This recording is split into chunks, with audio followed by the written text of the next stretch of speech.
to that? Arlena, I would like to go. Okay, I'm Tallulah. sorry. I jumped right in front of you. I apologize for that, but I was mad. I was mad for all that going on, and I thought, why are you doing that? And my anger changed to dismay because it went on and on and on. 8 minutes and 46 seconds. How can anybody think that's right? And then another officer showed up. Another officer showed up and didn't do anything. Didn't say stop, didn't grab him, didn't push him, shove him aside, didn't do anything about it. And then I came to realize there's two other cops on the man's lower body. And none of them said, stop what you're doing. None of them stepped in and said, we've seen other videos since then. We've seen video prior to that where officers stepped in and stopped that sort of behavior. And this went on and on. We can't look at that possibly. There's no way any decent human being can look at that and say that that's okay. There's no way that once that man went limp, you shouldn't have started life-saving efforts immediately. And yet, that's what we saw. And there's no way not to be dismayed and ashamed of how this sort of thing went on. Somebody said a minute ago, they used the words national crisis. This is not a national crisis because there are riots in the streets. This is a national crisis because there are members of our community, of our cities, that feel they have to be scared of this kind of thing. And that didn't happen on May 25th. That's been going on for a long time. There's a crisis. Let's work on that crisis together. Let's not wait for a riot. I agree. Yeah. Tallulah? As a former foster youth, I feel like I've been fighting for my life since a very early age. Growing up in foster care, being in different people's homes, never having a real sense of belonging anywhere. When I seen that video, and also being a mother myself to a 6-year-old, I was frozen. You know how you have the fight or freeze? The advocator in me was wanting to go out and do something. And then another piece of me, I didn't have any words. So while watching that, how long is this going to go on?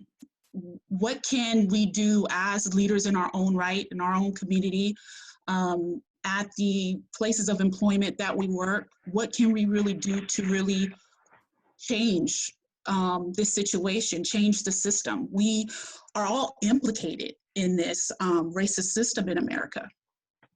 And what can we do to fix it? So really, that's how I felt, was really frozen in past trauma, current trauma, reaching out to friends and family to kind of talk to them and express how I felt, crying, been crying for a few days, trying to understand really how can we make a change that's now, not tomorrow. Okay. Anyone else? Arlena, yeah, let me jump in. I was appalled, devastated, enraged, crying. I literally threw my phone down after I saw him pass in front of my eyes. I don't think I'd ever watched a person literally die. And it made me so just distraught to know that this was only the latest blow up in the moral crisis that our nation has been experiencing for 400 years. This is just the latest symptom. And that's really what devastated me, was knowing that as a Black man, it really doesn't matter how much power, money you have. This could be you. And so I threw my phone down in disgust. Anyone else? I have something to say. And so, basically, I have to say that I have an utter disappointment. And that disappointment comes from knowing that my grandfather and my father experienced the same thing that now in 2020, where everyone says that we live in this great nation, I have to fear my son experiencing.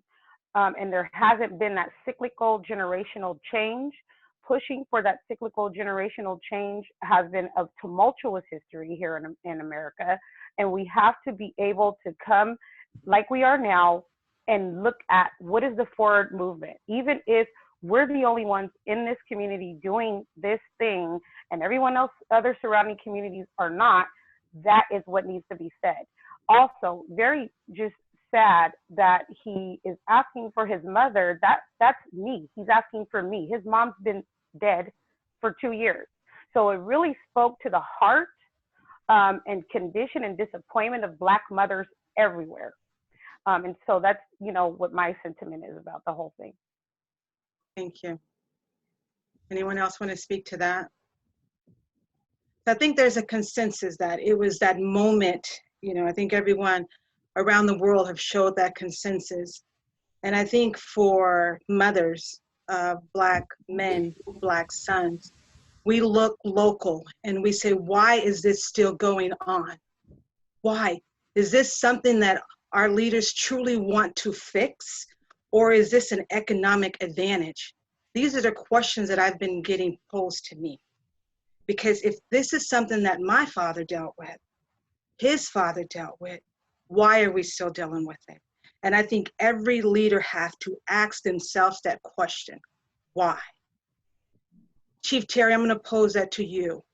Why do you think we're still dealing with this in 2020? I wish I knew. I think that there is a deficit in broader society of we've lost empathy.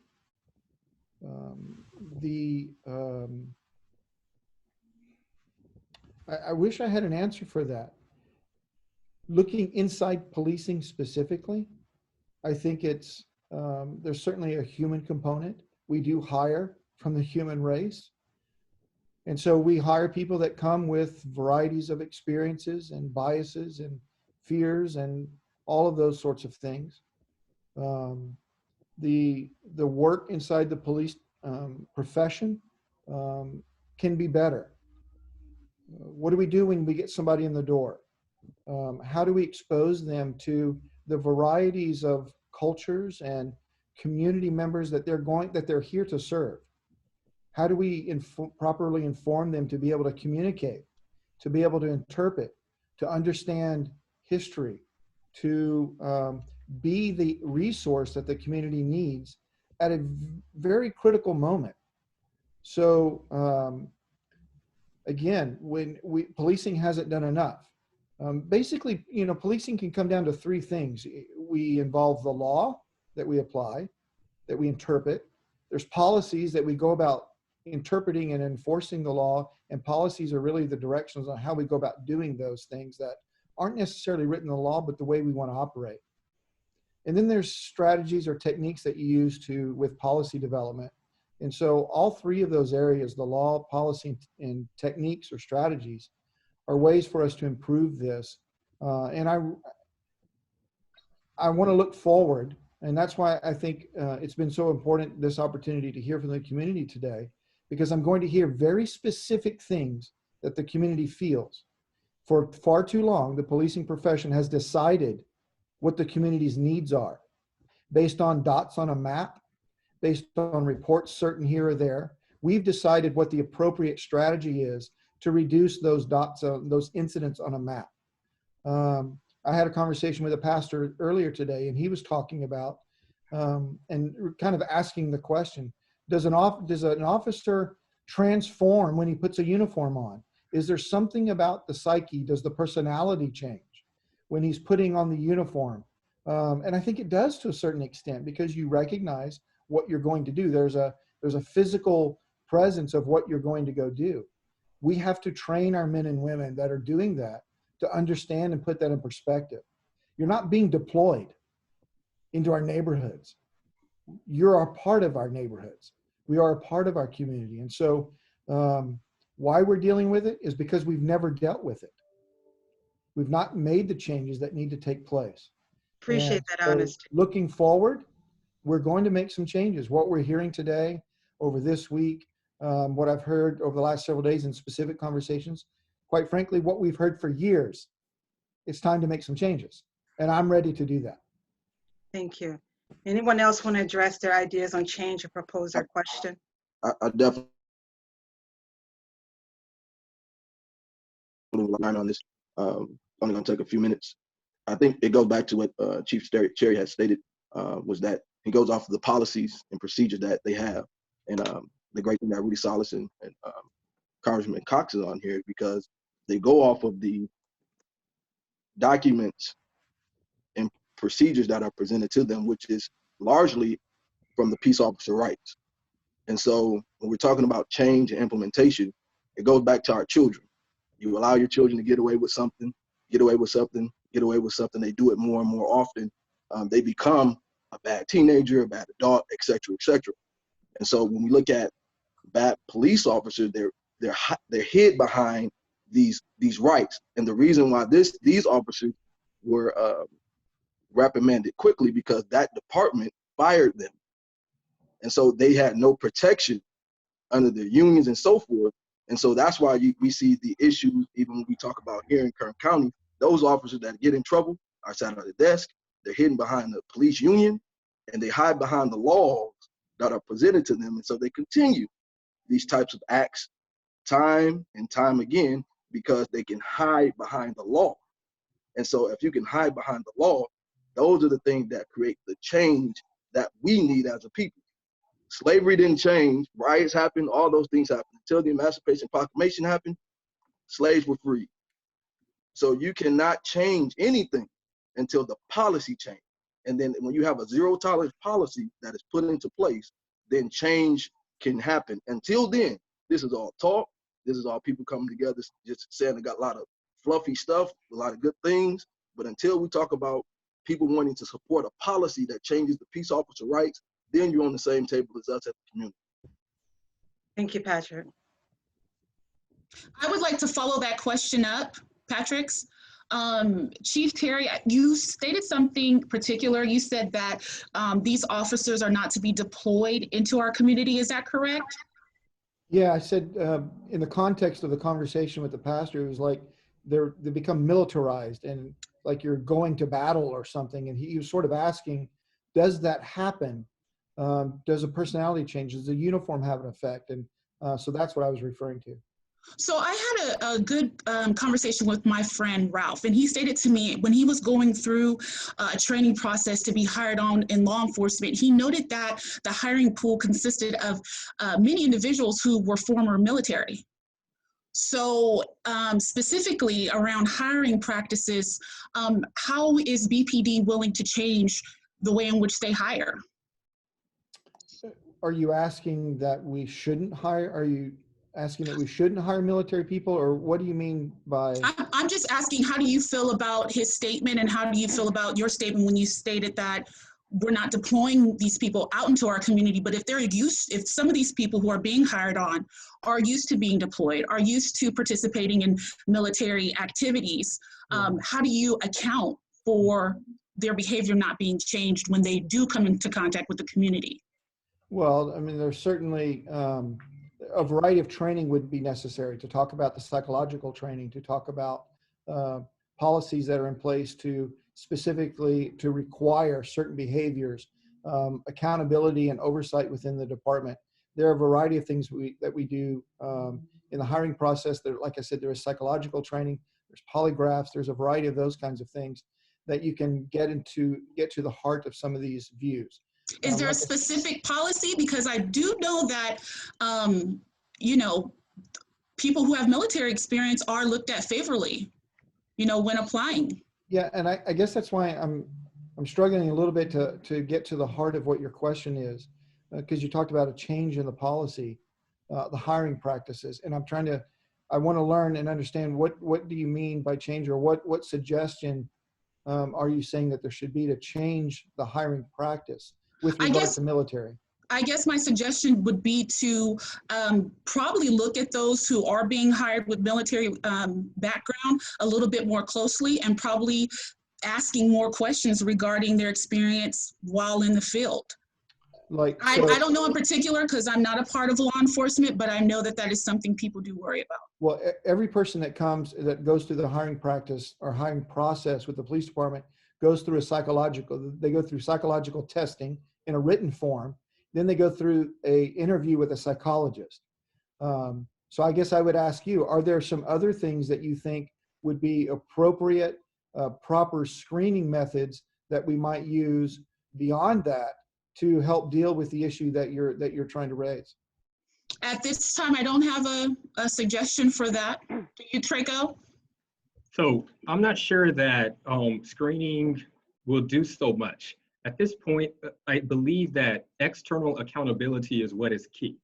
If you want to get healthier, you get a coach. If you want to get better at something, you hire someone external to your system to get better at it. The research shows that you have a 90 to 95% chance of executing effectively on your strategies when you bring someone else into the equation and you're transparent about your objectives, your goals, whether they're for hiring or for reducing racial profiling. I have some ideas about how we might do that. And the big one is this. Would it be possible to establish an advisory committee that provides external, I don't want to say oversight, but accountability, where they meet on a monthly basis?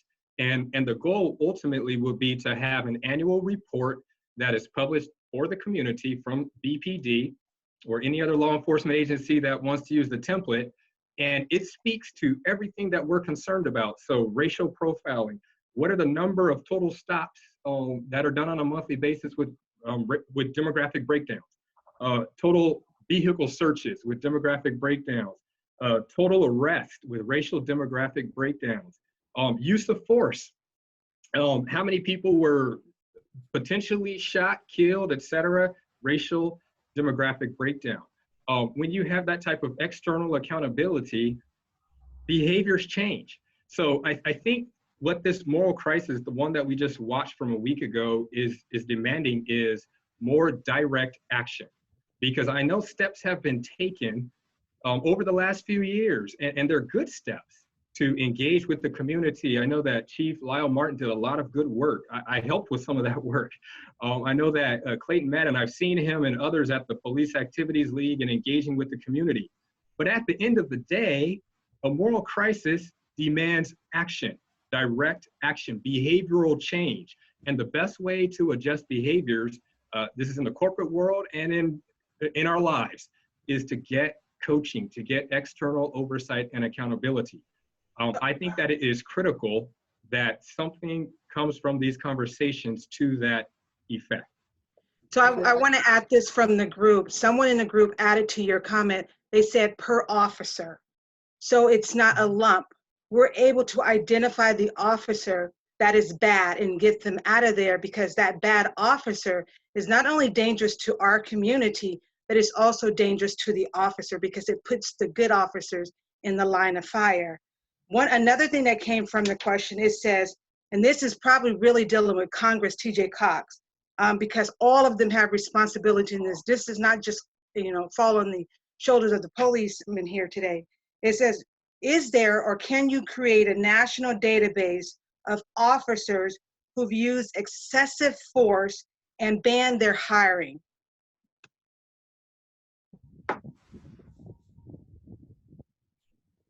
And Chief Terry, is there anything like that in place? No, they cannot. They cannot. I'm gonna tell you why. It goes back to what I stated about the peace officer rights. They cannot. They can't even state that the reason why they fired them. They have certain rights in the peace officer rights that does not allow them to disclose particular information about a specific officer. So you mean to tell me you can disclose the information? Hold on, you can disclose the information about a murderer Arlene, on the streets? Okay, Chief Mullins. If I can address what that hiring process looks like any other employee, a typical inquiry is whether or not somebody's eligible for rehire. And that's what it comes down to, is somebody eligible for rehire or not. So in the circumstance where somebody is fired for misconduct, the answer would obviously be no. But what is often ignored when people talk about the peace officer selection and hiring process is that any responsible police department requires an applicant to sign a waiver of every single one of those rights. We send a background investigator, somebody is an applicant from another agency. We send an investigator, a background investigator to that agency to look through their personnel file. If they don't sign a waiver, if that applicant will not sign a waiver so we can see their personnel file and every internal investigator, we don't hire them. No responsible police department should be hiring an applicant that they cannot see their background. I'm not going to pretend that I've never heard of it happening. I'm not going to pretend that it hasn't happened in Kern County. But I will absolutely tell you that I would never authorize the hiring of an officer who's hiding something in their personnel background or in their personnel file or anywhere in their background. I'd like to talk about some of the things that I see in the chat, in the comments. That comes up quite a bit as far as us looking at officers' social media. Officers have a right to free speech as much as anybody else, but they are also accountable for that free speech. And anything that's being said out there that is of a racist slant or homophobic or something that's being put out there that implies that the officers advocate depriving somebody of their civil rights, they're accountable for that behavior and they're going to be held accountable. Same thing for the applicants. If they won't sign a waiver, we can't see that personnel file, they aren't coming to work here, period. And again, Arlena, again, it goes back to the question wasn't answered. Will the community be able to see it? And that answer is no. It's the police department can see it, but the community, you cannot pinpoint an officer, their name and their file of what they've done. And so that question specifically, can the community see it? I want to answer that question. I do want to answer that question. I don't ever want to have anybody pretend that we're trying to dodge that fact. The law in California is that every public employee, and it's not just police officers, that their file is confidential unless there's a very specific reason for somebody to see it. There are other attorneys here online, and they can explain the process for a pitches motion better than I can. But do those things exist? Yeah. Is it possible for anybody to walk in and file a Freedom of Information Act request for a police officer's personnel file? No, they're not. It's not possible right now under the law. Whether or not we want to advocate for that to be different, I personally have no opposition to it, but I don't control that. Mr. Jackson, I appreciate your concerns on that, and I absolutely think that's something that ought to be considered. I do think that was brought up a little bit ago. I think Mr. Matthews mentioned the concept of a database, the licensing of police officers, a statewide licensing at least, and the ability to remove the license from somebody who's entitled to be a peace officer. I can't imagine. Right at this moment, I don't understand why we don't have that system in place in California. I want to say, Chief Mullins, I've been to, and I think everyone on here, I want to encourage you to take the policing class. I sat under Chief Mullen in that class, and it was a game changer for me on how I deal with police officers. I was able to hear things that I've never heard before. So your honesty that you bring here, I've seen it, I've experienced it, and I appreciate it. So I think we've got some work to do, but I don't want to take all the time. Anyone else want to come? We have a lot of great questions in the chat. Yes, I want to say something. And so I want to go back to what Traco said, which I think is very important. We do not miss. And there should be a Citizens Advisory Commission or Council. Yet at the same time, having that external person or entity that is an accountability partner, per se, even if it is with taking it out of the hands of the local DA's jurisdiction and putting it in the hands of the general attorney, because what I'm hearing basically is that people don't feel that there has been an impact or change from what has taken place. And see, this is the problem when you have all of these measures and protocols in place, such as psychological testing, unconscious bias training, but it's not trickling back down to the community. The community, I feel, is able to do a pretty good job without over-policing, know their policing needs, and able to reflect those through a commission on advisory. But at the same time, if you aren't willing to listen, and I'm not saying that you guys aren't, but then there will be some accountability that has to be external. And what is that going to look like? That's going to be from the community side. So I do agree with what Traco is saying, and at the same time moving forward with looking at how the community can basically tell you what their policing needs are and be listened to. The problem with unconscious bias training and psychiatric evaluations are that things are missed. Unconscious bias training, you really don't have a way to measure the results in that. The felt impact is from the people that are speaking out from the community that that's not working.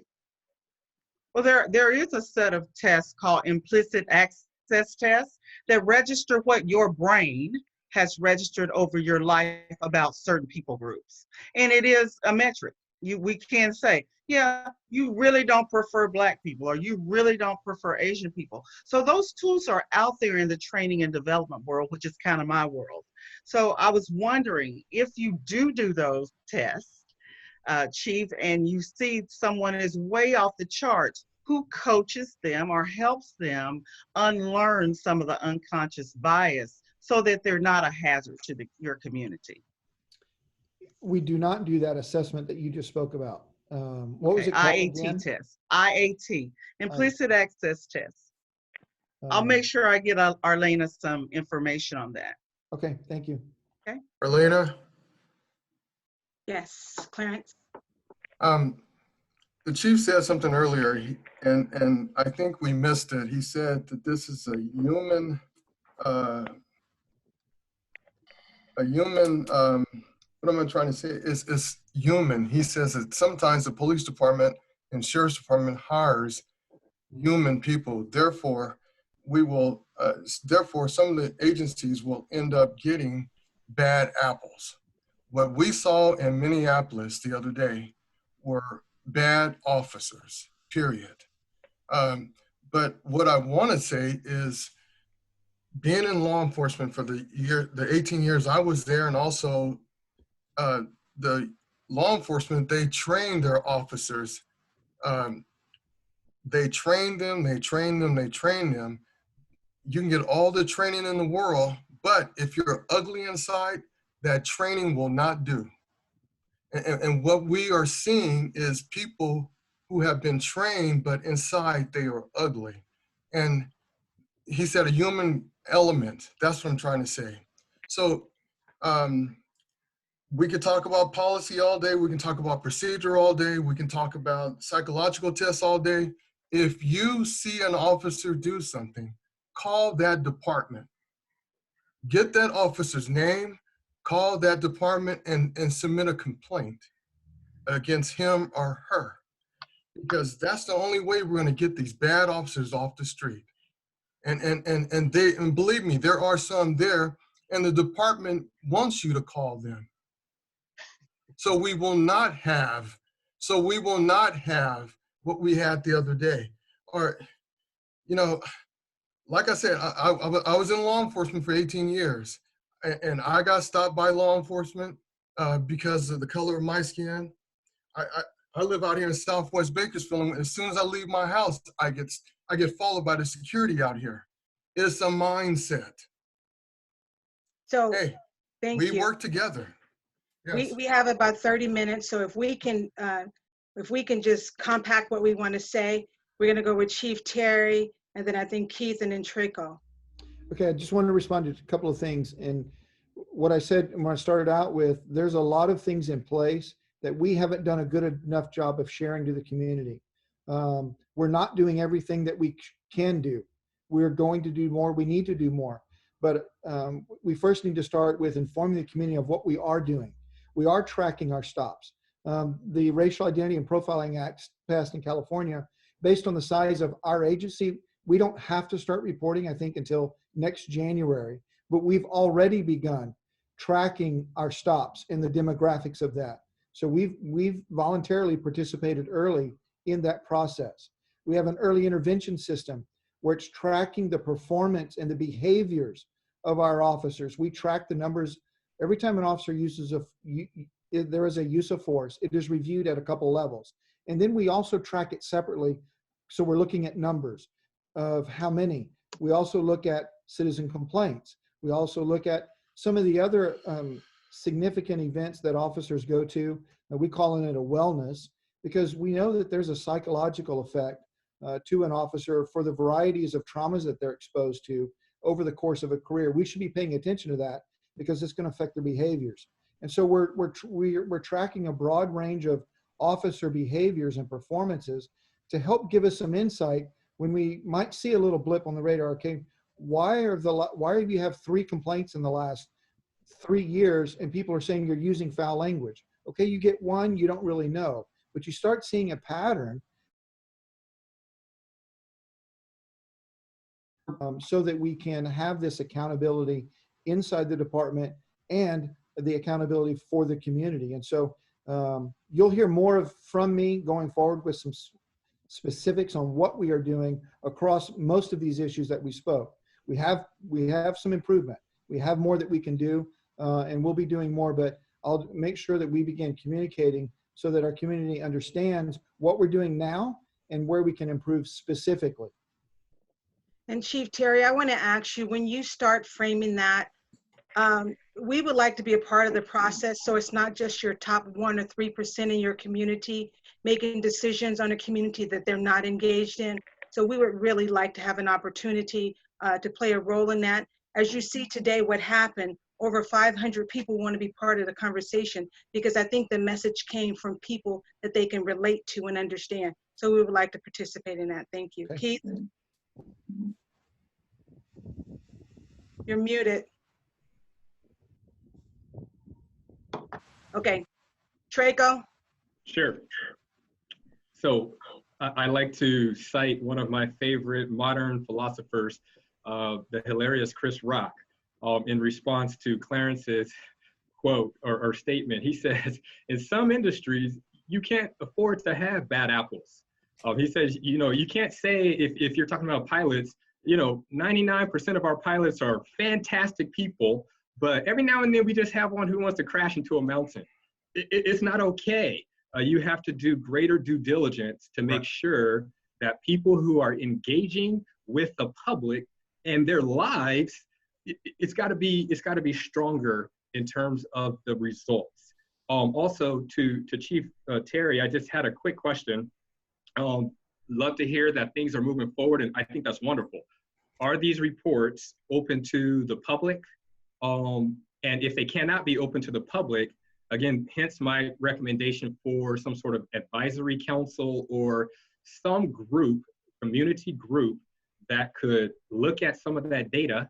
Again, I believe that the secret to success has got to be, it needs to be external to law enforcement. It's got to be not just the police department, the sheriff's department, or the DA's office. It's got to be external to all law enforcement due to the potential conflicts of interest as you all work together for the same goal. Thanks.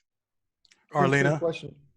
Again, Chief Terry, thank you. You did answer my question, and it goes back to my colleague, Mr. Matthews. In education, everything is data-driven now.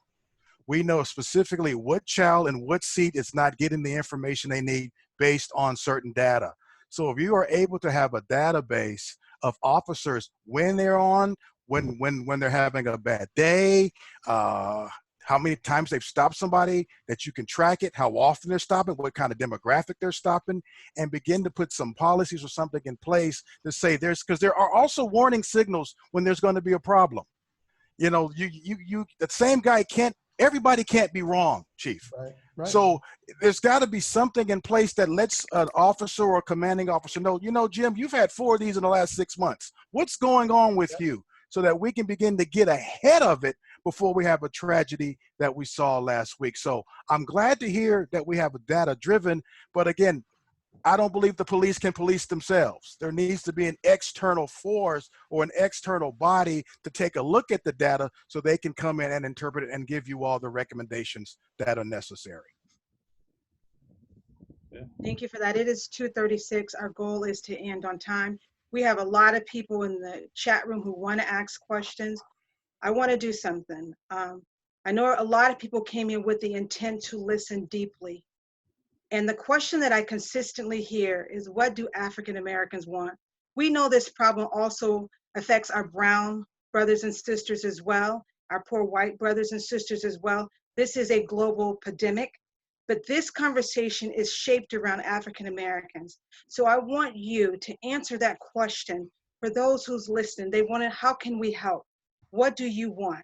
And so I'm going to start from the bottom. Be brief, be precise, hit the point. We have a few minutes, and we want to try and open our chat for the last 5 minutes or so. And Karina, we're communicating, so we're trying to do that. So Clarence, you can go first. Well, what I was trying to communicate is bad apple, bad cop, bad person, get rid of them. And there's ways of doing it.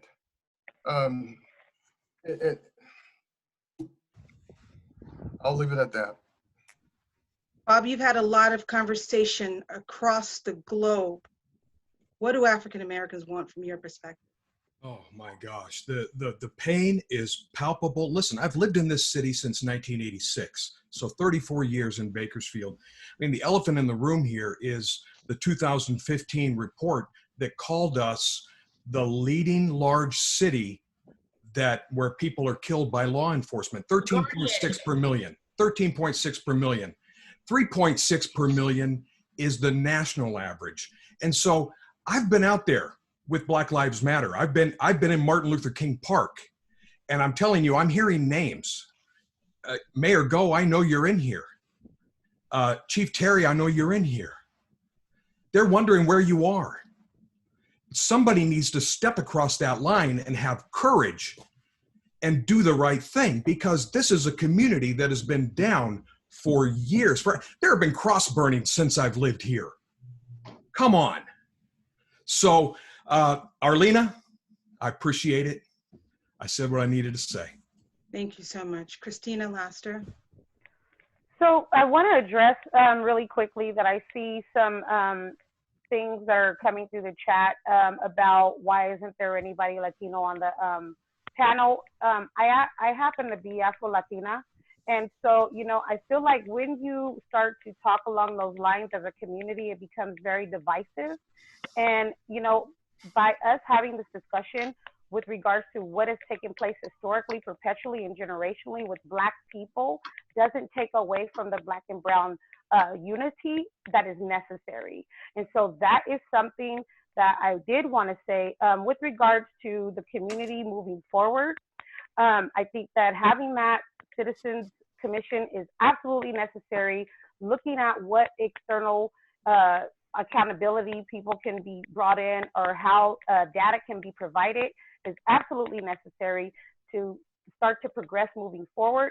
But one thing that I think that the local chief, I feel like you can do that is low-hanging fruit, is how many people are actually in the community that are also police officers, versus how many people are coming from outside of the community that don't understand the community, that are working in the police force. And I think that that's something that needs to be looked at, discussed, and because the neighborhood knows the needs, and people that live there are committed to making sure there's progress and change. Thank you. Patrick Jackson. Again, I would like for the chief, Mullins, Karen Go, and Rudy Salas and Cox to answer in response to this question. And I know what Traco brought to the table was pretty phenomenal, of what we've been wanting to do, of having a community police oversight committee. And so with that, the data and information cannot be shared, as City Chief Mullins has stated, because of the peace officer rights. And so I posed the question to each of you: are you willing to support the change or start the conversation of supporting the changes of the peace officer rights that will help us as a community feel a lot safer, that they cannot hide behind the rights that the officers are having? I would like direct responses to that before anybody else. I have no problem giving a direct response, since you mentioned me specifically, Mr. Jackson. I don't have any problem saying. I have no problem telling you that 100% I support honesty, openness, and transparency in law enforcement, and real transparency. The best way to be perceived as transparent is to be transparent. It is unfortunate that that law makes it look as though we're hiding something. There's a certain level of confidentiality between an employer and an employee, but police officers are doing something very special in society, something that requires a tremendous amount of trust. If we're going to ask people to trust us, we have to be trustworthy, and we have to be able to prove that we're worthy of your trust. And that is one of the things. So as far as opening that conversation toward making adjustments in that area, absolutely, 100%, I support that. That's Same here. 1421 that put us in the position that started releasing these things. I don't know, I've heard it said more than once. I've heard it said, well, of course they can't. Nobody can police themselves perfectly, and that's absolutely. Now, do the police have a responsibility, an obligation to try? Sure they do. But does there need to be openness? Does there need to be transparency from the outside? That's why we post the number of complaints and the types of complaints and our uses of force. That's why those are available to you. That's why 1421 made the information on certain types of use of force and officer complaints available out there. They're exempt from those other circumstances that you meant from the confidentiality requirements. That's some positive change that's taken place. I want people to know how we investigate it when a police officer uses deadly force. We are the only people, police are the only people who are entrusted with the duty to take the life of another human being, a citizen, on a moment's notice. That should be held up to the absolute highest level of scrutiny.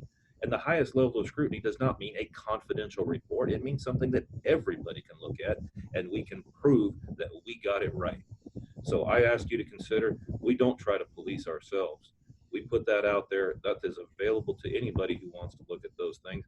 It's also reviewed by the district attorney's office. I encourage anybody to look at those things and take those into account, because there is nothing more dangerous than assuming that everything is being done right. For the sake of time, I will say ditto. I agree. Okay. Mayor Go? I absolutely support reform and support what Officer Mullen said. Simile Salas? Yeah, absolutely. I mean, I think that's the thing that I'm hearing from everybody is this frustration, because it's like it keeps happening again and again. And I could tell you, even from the legislators up here in Sacramento, we get frustrated as well, because we pass like this use of force bill on police. We've passed like legislation about racial and implicit bias training that we need for our officers. Like we pass all of these measures, but you know, we still see this, and just know that there's this level of frustration here as well. And I think that's what I'm hearing from the community and a lot of folks. But directly, Mr. Jackson, yeah, there needs to be oversight, right? Oversight and accountability. There's nothing like sunshine that disinfects a lot of different problems. And I think the community definitely needs to be a part of that. They should be a part of that. And so whether it's, I don't know, Chief, if it's through the advisory or the community panels that you have, or trying to get community folks involved in how do we provide more oversight and more accountability, I think it'll be better for our community as a whole. I agree. Congressman Cox. Oh, sorry. Go Chief Terry. I was just going to say, I've had some conversations over the last several months, actually, since I've been in this interim position, on a variety of different committee type issues with the police department and the community. And so, because I think there's a broad range of things that we can improve our relationship with the community and ensuring that we're being transparent on a broad range of things that really deal with people's concerns about the police department. And so those things are ongoing with me now. Thank you. Congressman Cox. Thank you so much, Patrick. I know exactly what you're talking about with respect to the unions. And I want everyone to keep in mind is that, you know, this is an administration that have said upon entering office, we're going to take the handcuffs off of law enforcement. All right. And you see what's happening today. And, you know, certainly we're doing a good job in Bakersfield. These types of conversations are exactly what we need. But please reach out to our office. We'd like to hear, I see hundreds of people asking questions, and we are there to answer the questions. And if we could have more of these forums, it would be great. But, you know, the thing about me is we're talking about the brutality right now, but I don't want to lose miss the larger picture about the injustice in America, where a jogger gets gunned down in the street, where a young woman gets gunned down in her home, where a man can't go and look at birds in Central Park without being accused of assault. So it's up to all of us. Yes, it can't be people of color to move past this. I mean, everyone, black, white, everyone, no matter well-meaning we think we are, but we have to be honest to do the uncomfortable work of rooting this out. America is good. We know that we're all better than this, but we all have to start with a little self-examination and to listen to those whose lives are different from our own, so we can reach that destiny that ends with justice, compassion, and empathy that manifests itself in our lives and in the streets every day. So thanks again. Thank you so much, Congressman Cobbs. Traco Matthews. Oh, I'm sorry, Keith Woolrich. Again, thank you so much for hosting this forum. I just want Chief Terry and Assistant Chief Mullins to know I love this community, but I don't feel safe in my community. Ditto. As an African-American male, an elected official, school board member, my job is to look after children for their protection. I would ask that you listen to the conversation today. I don't feel safe. That man looked like me. That could have been me. The police officer is not going to ask me my political persuasion. They're not going to ask me what I do for a living. They're not going to ask those questions. They're going to snatch me out the car if it goes bad, especially if it goes bad quick. Please take in consideration all that you've heard today. I love Bakersfield, but I know Bakersfield can do better. I am not anti-police, but I am anti-police brutality. And I would ask that you would just take that into consideration. Thank you, gentlemen, for listening. Thank you, Keith. Traco Matthews. Absolutely, and ditto to what Keith said. I don't feel safe as a professional Black man in this community, frankly, in any community. I travel to other communities in California and still don't feel safe because of things that I have experienced, my wife and I have experienced. Thanks for inviting me to this conversation. I came with 3 specific asks. The first was the Citizens Commission. Thank you for the discussion we've had about that piece, and I really hope we do something with that. The second was to continue these conversations. Dialogue and communication. MLK wrote in his letter from Birmingham jail that direct action protests, kneeling, sit-ins, etc., are all designed to bring us to this point. So thank you, Chief Terry, for bringing us to this point right away of conversation, dialogue, and negotiation. This must continue. It must continue. A moral crisis demands action. This is action, and we need more action to continue forward. And then the final thing, which may be the strongest or the toughest request, but I'm going to ask it anyway. When you love someone, the changes that you make in the positive space are self-initiated. All right. If I have to be paid or forced by a gun to date my wife, we have a problem. Something is wrong in that relationship. So in the spirit of building trust and creating additional transparency and so forth, I would actually love to see BPD or any other law enforcement agency locally and everywhere else start to initiate these types of conversations and this action. That helps me to truly believe that your heart fully accepts and understands the level of moral crisis that we are in as a nation and as a community. When you start to initiate different behaviors yourself, then I know it's real love and trust is restored and reestablished. I do believe in this community. I have hope, and I'm committed to helping in the process of continuing the conversation, negotiation, oversight, etc. Thank you again for your time. Thank you, Traco. Talura. Leadership is a choice. It is not a rank, it's not a position, but it is a decision. And we must act swiftly to address the concerns of the community. I am newly elected, and I am looking to all of my elders and everybody who have been in positions for a long time as a way to move forward.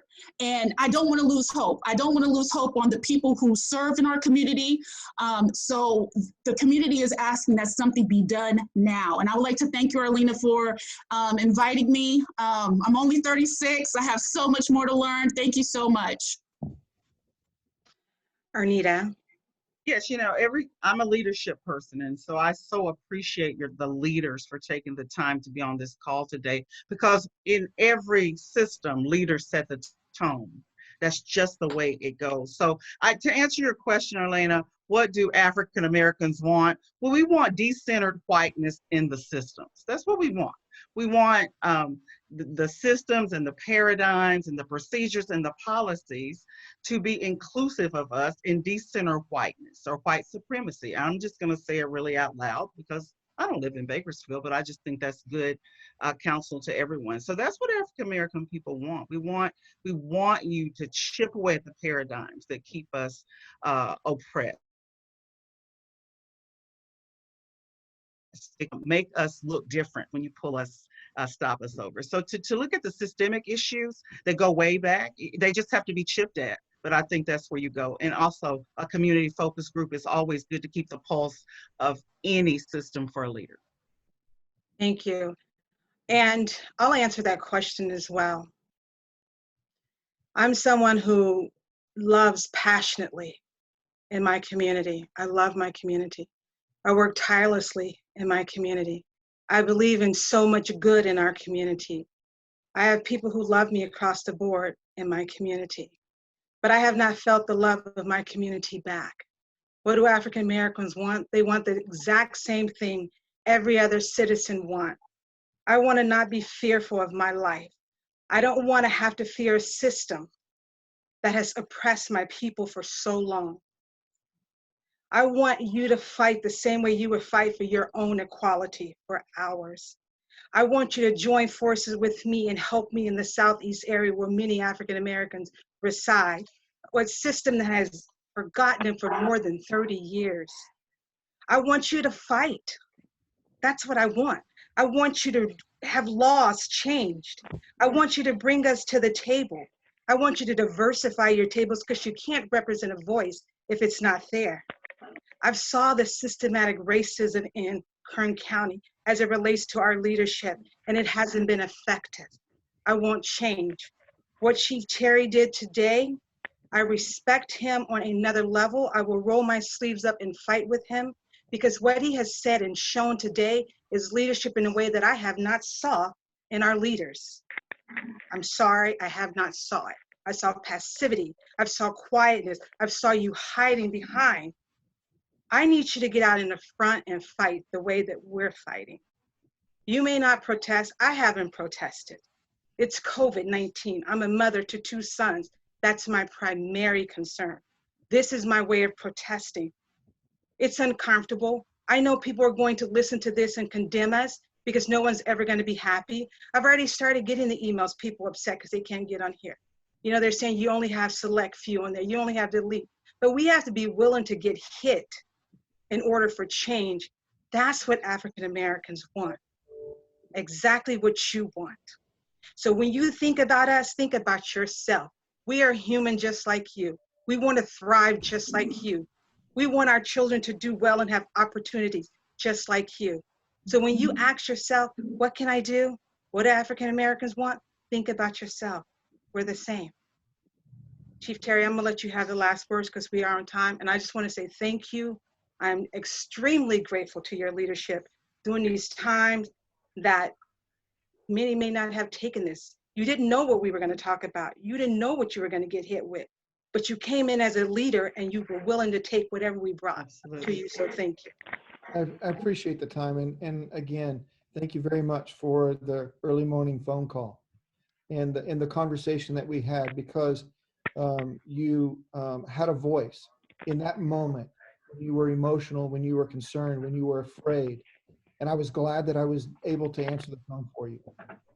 And that's what I see our job as police officers and as a police department, that in somebody's in a moment of need, that when they call us, we're going to come. We're going to come quickly. We're going to be skilled. We're going to be able to provide for your safety and deal with the immediate issue that you're dealing with without any hesitation or levels of service, depending on where you live and what color of your skin is. We talk about internally on our in the department, we talk about, look at your badge, look at your patch. You serve the city of Bakersfield. You serve everyone, and you have that responsibility to do that. So I would say to everyone here and to our community, you're going to be hearing more from us. We want to get better. I'm not perfect. I'm going to make mistakes, but I'm here to have a conversation, and I will always listen. and I'm interested in doing better. I know that Assistant Chief Mullins and he and I share the same heart. We know we can get better and get better for everybody. And that's what I want to do. Thank you. I want to take this time. I want to thank our elected officials for joining the conversation. I want to sincerely apologize to those that we weren't able to open the mic up to. We intend on continuing this because you've asked for it. We are at about 3 o'clock. We have about 3 minutes. If anyone want to have an opportunity to share their heart, I think if we open the mic up, it's not going to be productive because we're not going to be able to get enough people. We're going to print out the questions and we're going to try and address them.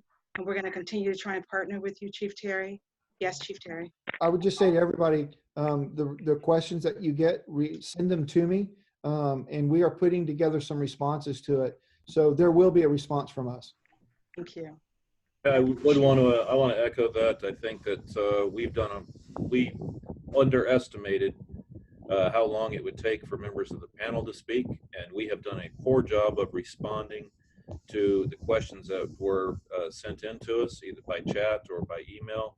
So we apologize for that. The technology and the limitations of the way things are being done right now makes it difficult for us to do that. We've got almost 300 people in the room at a given time. If everybody tried to speak at once, we wouldn't get much done. So we've been able to hear from a few people today.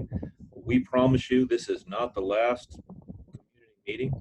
I'm not going out on a limb here, although Chief Terry is my boss. I don't think I have any trouble committing to doing regular Zoom meetings, and not just with the two of us, but also with other members of the police department command staff. And I think you deserve to hear from other officers within the police department as well. It's not just a couple of people at the top. A police department is a lot of people all working together, and I want you to know each and every one of us. I do want to address just one last thing that I know that the community wants more input, wants more control over how their police department is run. One of the things Chief Terry has dedicated himself to is exactly that.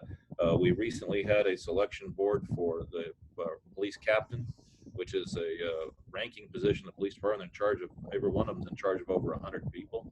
And the makeup of that board was a local pastor from the Compassion Community or Compassion Christian Center, an ethics professor from Cal State University, Bakersfield, and the head of one of our local nonprofits, along with myself. So I had 1 vote out of 4, and the other 3 were members of our community who give us their direct input, who have not just input, but control over the one of the highest promotions that takes place within the police department. I see that as one of our first steps. And I'm saying that because when I call some of you and ask you to be on a board, I hope you'll say yes. Thank you. Thank you. You've called them to action. So we're going to compile a list that we're going to share with you, just the members that's on this panel, Chief Terry, and I'll get that to you and we'll continue the dialogue. Again, thank you everyone who's joined. We are at 3 o'clock. We appreciate your time, and this Zoom call is officially over. Thank you. Thank you. Thanks for having me. Bye. Thank So you. much. Thank Ian you. Dave from North Texas. Thank you to everybody. Appreciate you guys. God bless you. Same to you. You as well. Take care.